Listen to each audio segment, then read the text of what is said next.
Hi everyone, thanks for choosing Longevity Keepsakes.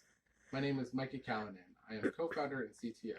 Today I will be teaching you how to properly take cheek swabs for a human or for yourself. Firstly, you want to make sure that your hands are clean before beginning this process, so wash them. Next, you want to make sure you do not begin this process for at least 1 hour after eating or drinking. You can, however, take a small amount of water and swish it around your mouth to loosen up your cheek cells for sampling. Now, in the mail, you will have received an envelope from Longevity Keepsakes. Inside this envelope, you will find written instructions of what I am explaining here, as well as 2 buccal swab kits. One is just in case you make a mistake, because this is a difficult process at times.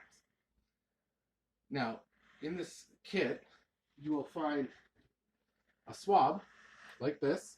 The white part you do not want to touch with your hands. You want to keep it as sterile as possible.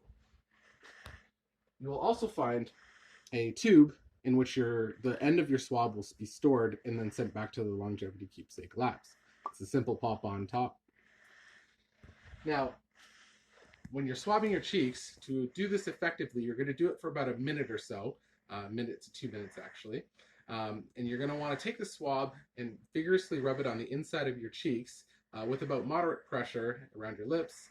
Keep it going for about a minute or so. The key here is to collect as many cells as possible for us to process their DNA. So you'll take the buccal swab, place it in your mouth, and just start rubbing your cheeks vigorously. Take your time, 1 to 2 minutes. Switch to the other cheek. Pop around the lips.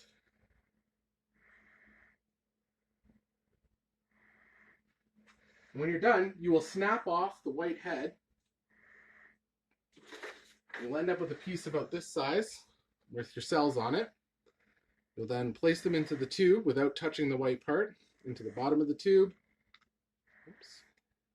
You want to seal it, and then make sure you label it so we know which sample is which. If you have multiple samples, we need to know the difference of which one is which when we're assembling your product, but it's also good for us to have labeled samples when we're working with them in the lab.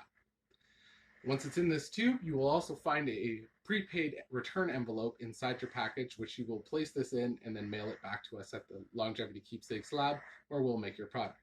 So again, thank you very much for choosing Longevity Keepsakes. We hope you enjoy your product.